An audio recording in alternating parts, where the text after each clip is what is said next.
Welcome to the Great Loop Radio podcast, brought to you by America's Great Loop Cruisers Association. We're dedicated to sharing Great Loop information and inspiration with those actively cruising, planning for, or dreaming about a Great Loop adventure. I'm Kim Russo. I'm the director of AGLCA. Today, we're going to talk a little bit about route planning and how you actually decide where to stop along the Great Loop route. Our guest will be April Smith.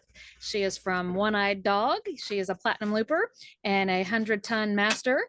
And we'll bring April in just a minute. But first, I want to take a moment to recognize and thank our Admiral sponsors who support AGLCA at the highest level. They are Great Loop Yacht Sales, Passage Maker Trawler Fest, Skipper Bob Publications, and Waterway Guide Media. As always, we encourage our listeners and viewers to support these businesses that support the Great Loop. And with the business done, I'd like to officially go ahead and welcome April Smith, Captain April Smith, I should say. April, thanks for being here today. Thank you. Thank you for inviting me. Yeah, it's great to have you here, and thank you for suggesting this topic. This topic came about because April is often sitting down with loopers along her travels and sharing some of this information with them. So I thought it was a great topic for a podcast. But to start off with, April, tell us about yourself and Larry and One-Eyed Dog. Okay, well, I'm April Smith. I'm a 100-ton master captain, as Kim mentioned. We started our boating careers in 2016, going to a Great Loop rendezvous in Norfolk, thinking, do we want to do this? And found out that not only do we want to do this, it changed our life because we moved off of a horse ranch onto a boat and we've never looked back. So we've been actively cruising since then. We've also just completed the Down East Circle Loop. We did 6,124 miles in 7 months. So we just got back to our home port in Palmetto, Florida after doing that, along with being platinum loopers. And it's my husband, Larry, and our little one-eyed dog, Abby. So, and we love it. It's what we do. Yeah, and tell us a little bit about your boat, because obviously we see you're coming to us from your boat today. So tell us about the One-Eyed Dog is your dog, Abby, but is also your boat name. So tell us about the One-Eyed Dog, the boat. Yes, well, we started out doing the loop on a 52-foot Hatteras sport deck, and we've moved now to a 2018 Aquila 44 Power Cat. We are the first Aquila 44 to do the Great Loop, and we're the first Aquila 44 to do the Down East Circle Loop. As of this trip, we came home with 41,000 miles traveling on that boat. So we've been to over 500 marinas and anchorages in the last 6.5 years, almost 7 years. And, you know, we just love it and we just keep going. So yeah, that's about it. So we love having the Power Cat is awesome. So yeah, well, and thank you for sharing how many miles you did on the Down East Circle Loop, because that is a question, you know, a lot of people wonder if they can kind of incorporate that into their Great Loop, and it's really kind of too many miles to fit into one summer season and then still go across the Great Lakes. Right. Down East itself, we started in Staten Island. We say our starting point was under the Verrazano Narrows Bridge. And from Verrazano's Narrow Bridge back to the Verrazano Narrow Bridge was 2,796 miles. Yeah. So, and then we started going from there from Palmetto, Florida, went all the way up, came all the way back. So that was our 6124. Yeah, excellent. Excellent. So we want to talk today about route planning, whether it's the Great Loop or another extended cruise like the Down East Circle Loop. And it, you know, the question is not where do you go, because the Great Loop route is pretty well defined at this point, but it's more of how do you choose your stops is what I think we're going to cover today. So I know in kind of our chatting beforehand, you talked about starting with a blank calendar and filling in your cornerstone stops. And we'll talk about what those cornerstone stops are in a minute. But tell us why you kind of start with that blank slate. Well, we know, we know when you're doing the loop, you're not supposed to have a schedule, but of course you always have a schedule. There's always something that you want to do, someplace you want to see, someplace you need to get to. So you've got to try and figure out, how am I going to get to that location? Taking in your travel time, your weather conditions, you know, whatever goes on in life that could derail those plans, boat issues, that type of stuff. So what we do is Debbie C. Russell from Gypsy's Palace and I started doing it this way when we started boating together in 2017. And we look at major stops we want to be at, and that's what I call my cornerstones. Those cornerstones can be the spring rendezvous. They are the pig roast at Shady Harbor. They're being in Canada by July 1 for Canada Day. They're being in Chicago before Labor Day so we don't die on Lake Michigan. You know, there's those places that you want to go. Obviously, you need next you got to get to the fall rendezvous. So, and then you want to get someplace for Thanksgiving. So you've got these little milestones along the way that you know you need to get to, but how do you plan for that? And how do you get dockage for those places when you know you're going to be in Norfolk with 50 other loop boats trying to get dockage, or at the pig roast with 40 other loop boats? So you kind of want to plan a little bit in advance, and if you have to change, you change, but at least you're getting something on the books for that. Yeah, and I guess, to some degree, some people's cornerstones may be different than others. Things Exactly. You like might have a wedding, you might have a party, Exactly. you might have relatives for reunion, whatever. If family's showing up, you've got those things always get into play. Yeah. So I talk to people all the time who, we have a wedding in July that we have to fly out to Colorado or wherever and whenever. But they're, trying to figure out the details of where to put the boat. So I love the idea of kind of plugging in those cornerstone dates. What are some others, keeping in mind that they may differ, but you mentioned a few, but go ahead and kind of walk us around the loop with your cornerstones. So we just did this for our coming back from Down East Circle. We had friends coming to visit us and we were going to jump on board in Charleston on October 26th. And, we were coming back down, trying to get back from Nova Scotia and getting stuck in Long Island for 10 unexpected days. And as we're crossing Albemarle Sound, we lost a prop. So we ended up in a boatyard for 5 days, and I was in a panic mode going, we're never going to make it. So obviously my calendar kept getting changed and changed and changed. So, there's just all those different little things that are going to happen. If you want to be in, Boston for the Boston Pops in July, which is not on the Great Loop, but it's just a location, a thing that I can think of. So that's what we're looking at, is how do we get to that point, and how do you backfill to make sure you've done it?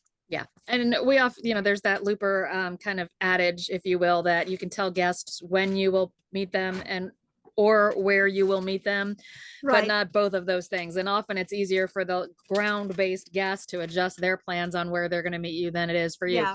With the Aquila, you have the opportunity to go fast and cover a lot of distance if you want to. Not all looper boats do that. But so, okay, so if you've plugged in your cornerstones and you do this on a physical paper calendar. So what I do is I made one up so you guys can kind of see. And I print out just a blank calendar page. You can copy it, you can buy a calendar, whatever you want to do. I found the best way to do it is doing it on a piece of copy paper, because it's going to change. And there's numerous times I've had to go back and start all over again. I'm going to show you what it actually looks like.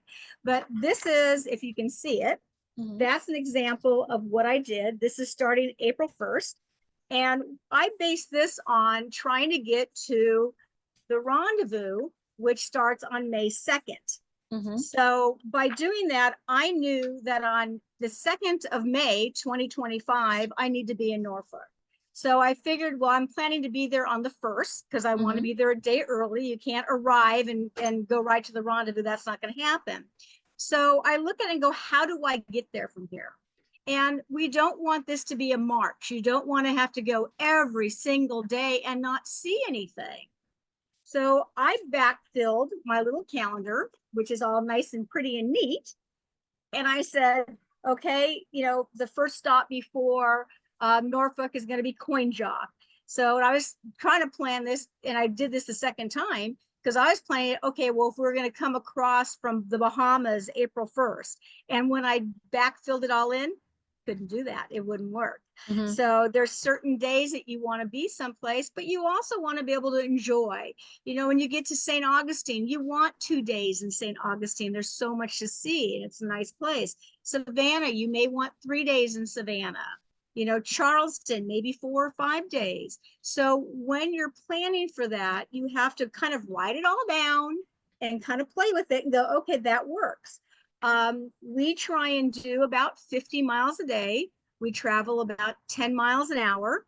So that's a nice 5-hour day. That gets you off the dock by 8 in the morning, gets you into a marina by 2 in the afternoon. You're not killing yourself to get someplace, and you have time to relax. So that's my pretty one, like this. And I don't know if everybody can see that. This is what it really looks like. This is this last trip. Right. You can see how many times I had to cross things out and make changes because something happened or it didn't work. And I'll kind of pencil it in going, okay, if I go here, here, here, how many days does it take me to get there? Like I know it's 23 days from Baltimore, Maryland to Clearwater, Florida. So I know I've got to figure out my 23 days to get myself back. How much time do I need? And you want to give yourself the extra days for bad weather and boat problems and being able to go to the grocery store and being able to sightsee and visiting friends and everything else that comes in. So you don't want to make it too tight of a schedule. You always want to give yourself extra time. You can always slow down. You can't always speed up.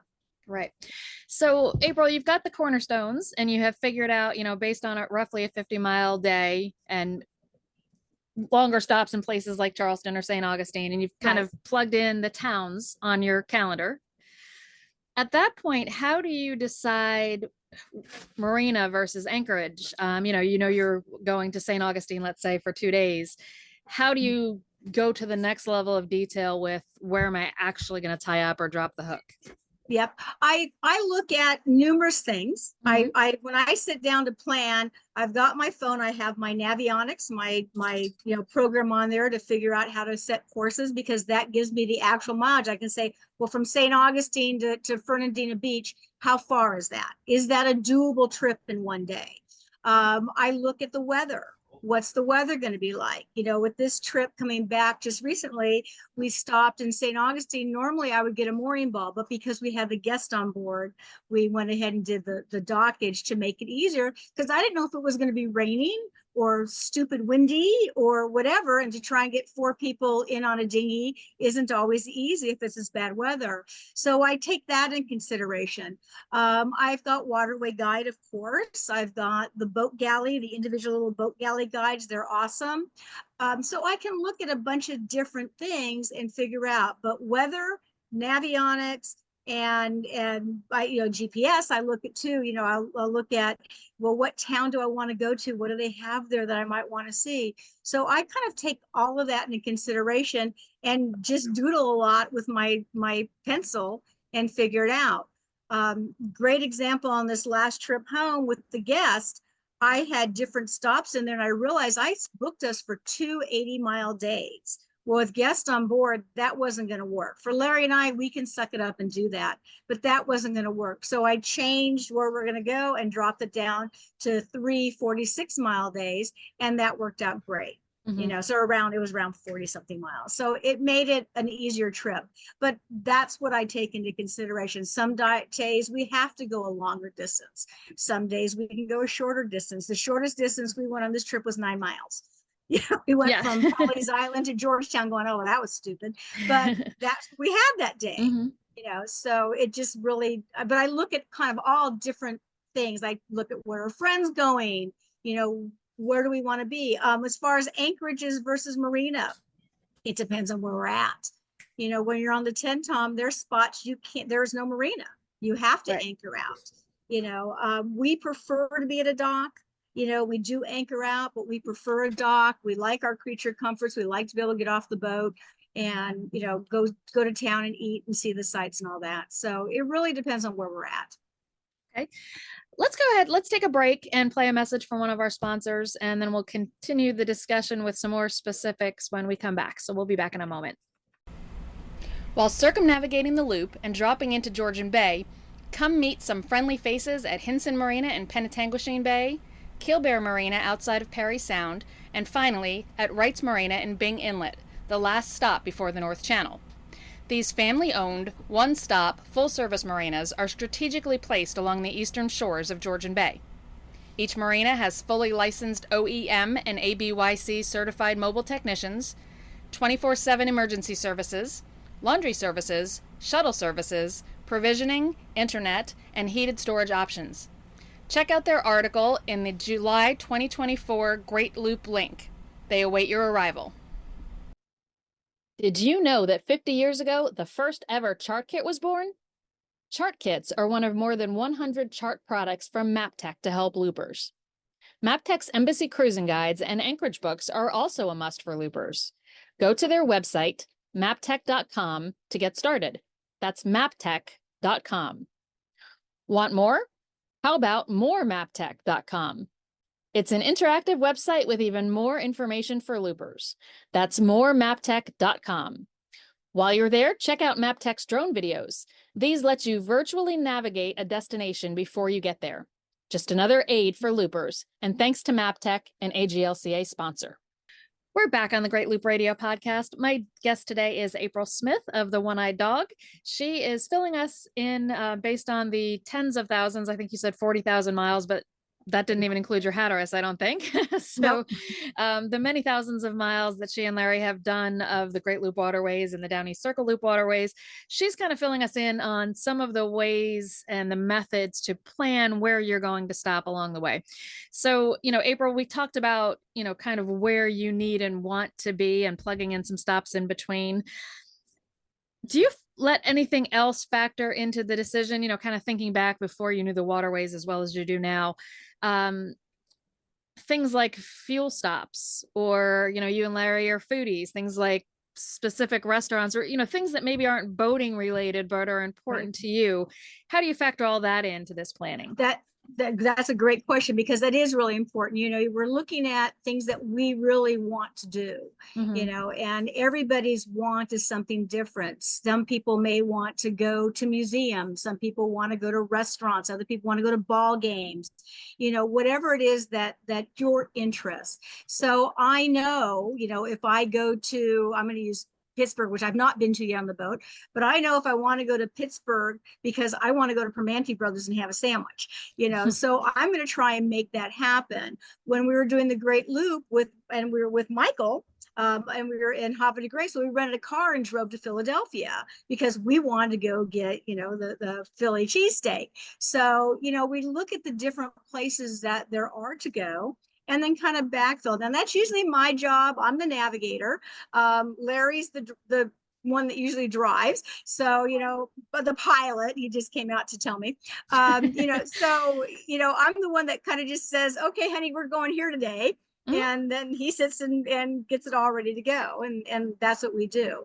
But there's certain things that that are your interest that piques you and you want to go. So I look at Travel Advisor.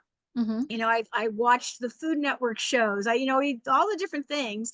And that's how I figure out where I want to stop along the way. And you talk to your friends, your other loopers, and they've got places they've heard about that are great. You go, well, I'm going to go with them. That sounds like it's great fun. Or I really don't want to go with them. And it's okay to not want to go with them sometimes, right. So you might want to not go someplace because you want to avoid the crowd, or, everybody's going to be there. So maybe I'll go Tuesday instead of Wednesday, right. type thing.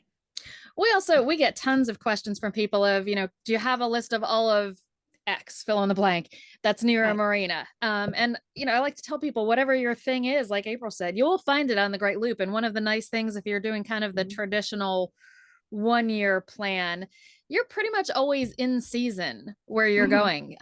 So if, we've been asked for golf courses near marinas, and there are many of them, and there's certain stops that are going to be big golf spots. You mentioned baseball stadiums as something we've had people interested in doing all the way around the loop. So that's part of we had somebody do pickleball all the way around. That's right. Yeah. So that is in a dinghy. Part of making it your own. It's really hard for a group like, us here on the Homeport crew at AGLCA to come up with those kinds of lists, because everybody's thing is different.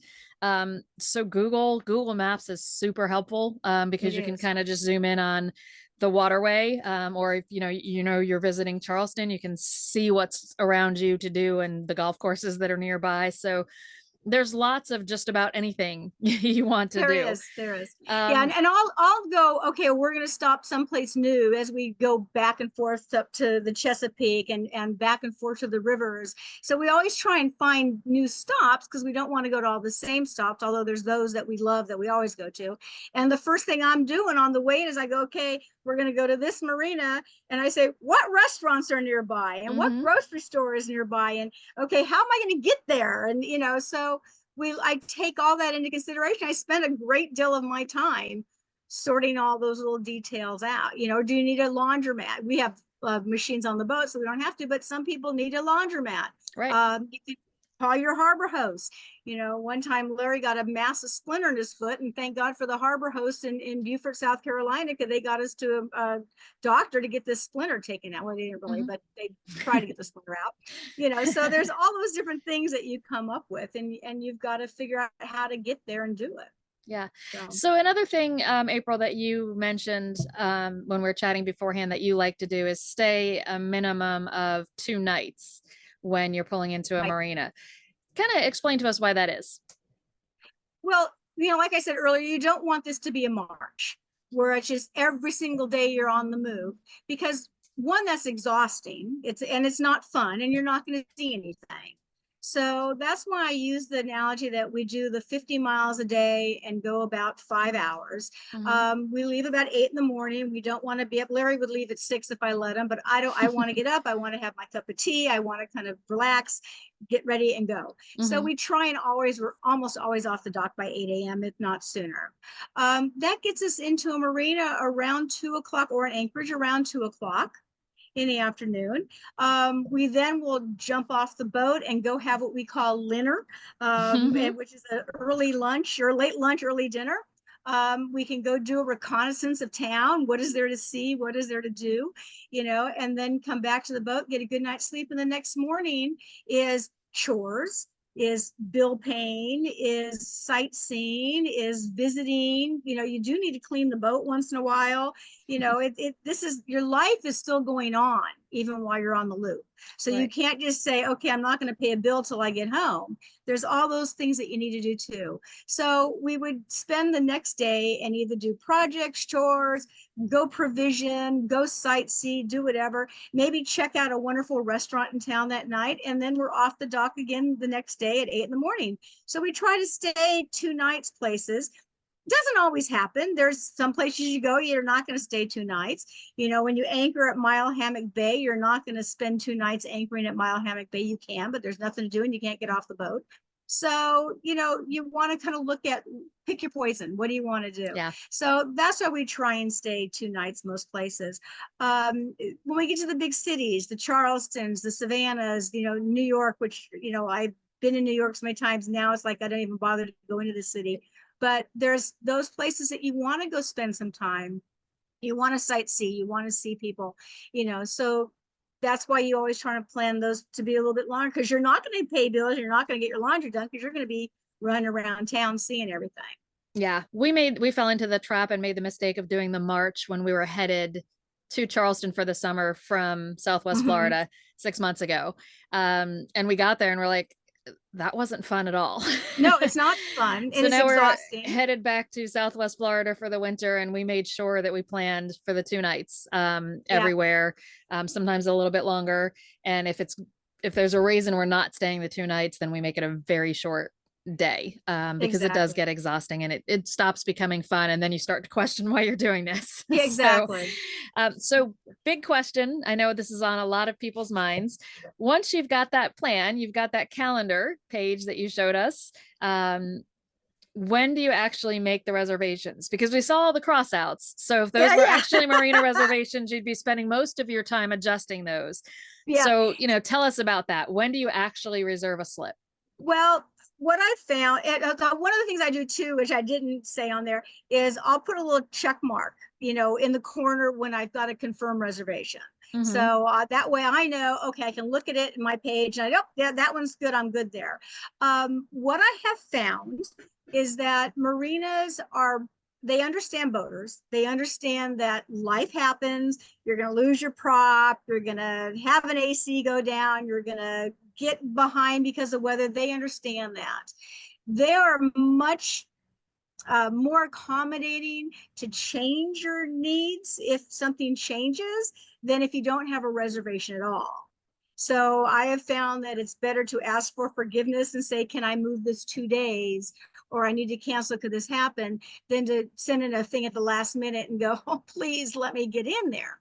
So it really depends on where I'm going. Those cornerstones, I'm absolutely going to get a reservation, and I know I'm going to be there, so I'm going to get that reservation in. I usually book out maybe a week to 2 weeks in advance. And some things, when we were coming back down on this trip, I knew I was going to be in Charleston. I had to be there October 26th to pick up clients or pick up the guests. So I also know for me, we had to be either above 32 degrees or below 32 degrees, by July 1, November 1. So I know on October 31st, I'm going to be in Demopolis or Savannah, because the next day I want to be on my way going home. You mentioned, when you smell the hay in the barn, I always say you end up being on a march going home because you're ready to be home. So this year I had Bahia Blue and Thunderbolt booked for Halloween. I knew I was going to be there. That was my goal. And I ended up spending 2 nights there. So, and I had to move them around a couple of times for various reasons, but they were very accommodating and worked with us great. And yes, I did take her a bottle of wine as a thank you. I booked Bahia Blue, I booked Beaufort, I booked a bunch of those, knowing that these are going to be my stops. So I went ahead and got on those books, and I had no problem getting in. Yeah. So, but usually a week to 2 weeks before I go, I'm making those plans. And I use DOCWA. I use DocSpot. We're Safe Harbor members, so they have a different program. So some of the marinas are on a different program. The only one that I've ever found that's on Snag-a-Slip is Fernandina Beach. Nobody else I've ever used is on Snag-a-Slips that I've ever used. So, I really wasn't a fan of DocWell when it started because I missed that personal discussion with people, but it is very helpful. And I do call and I do message them. And, I've built up relationships through the years with the people by doing that. Yeah. So we typically only book a couple of days in advance. So I know when there's a lot of loopers bunched up in one place, it's kind of a, kind of that group dynamic where if one person's already made a reservation for 2 weeks out, everybody starts doing that. And then everybody's plans change and it gets harder and harder. So there's nothing wrong with making them 2 weeks out. If that works for you, great. But I also don't want everybody to have a fear that if we don't know where we're going 2 weeks from now, we are not going to find a place because. No, that's not the case. Yeah. That's not the case. And what April was talking about with the cornerstones is absolutely true. The ones that are important to you, that you stay at a specific marina at a specific time, go ahead and make them as soon as you know the details. Places like Beaufort, I'll make that one early. Because I know it's hard to get on it's not hard to get on the docks there. I want to make sure I can get on the dock there. If not, I'll bring a morning ball there too. So there's only a few of them that would actually go that far out. Yeah. Agreed. But so as we wrap up, this is kind of another big question. At this point, you've cruised extensively. You've been up and down the East Coast multiple times.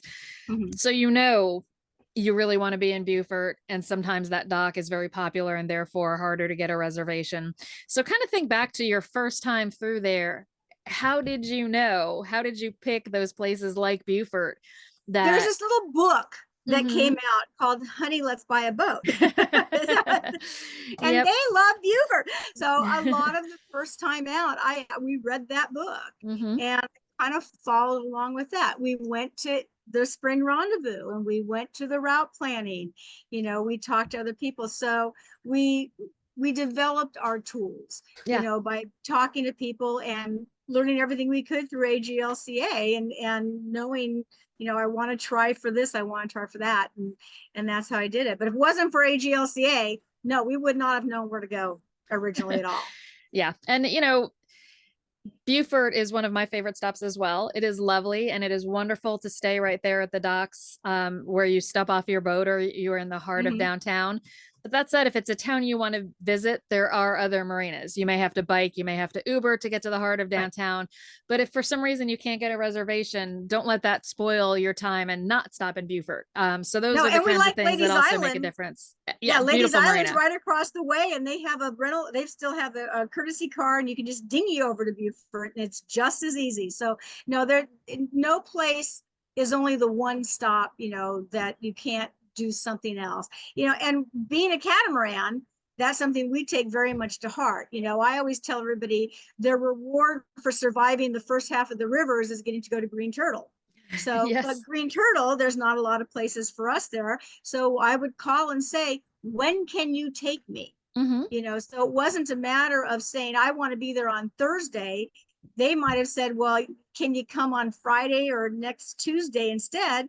Yes, whatever you can accommodate me, that's when I'll be there. So I would adjust my schedule based on that as well. So it's not just about, and that's for any larger boat. So, if you got a 50-foot boat and you need to be on a T head, there's only so many in a marina. So you might need to be flexible with your schedule. And we always are. And I give the marinas that option. What can you do for me to make it work so I can be there? Yeah, And they're always that's a great idea. And also, I'm a fan of if you can't get in, call the day of, because somebody may have canceled. Exactly. Yeah, because they lost their prop or had to make a change. Exactly. So. But it is all about flexibility. And April, you kind of started the conversation by saying you shouldn't have a schedule, but in some cases it's unavoidable. But you kind of proved the point about flexibility by saying if there's a marina you really want to be at and they can't accommodate the date you want, you're flexible and ask them when they can accommodate you. Absolutely. And again, your calendar with all the cross outs is also evidence that flexibility is going to be required. There's been many times I've had to throw away the calendar and start all over again because it was such a hot mess. It got to the point where I couldn't even read what I wrote anymore. Yeah.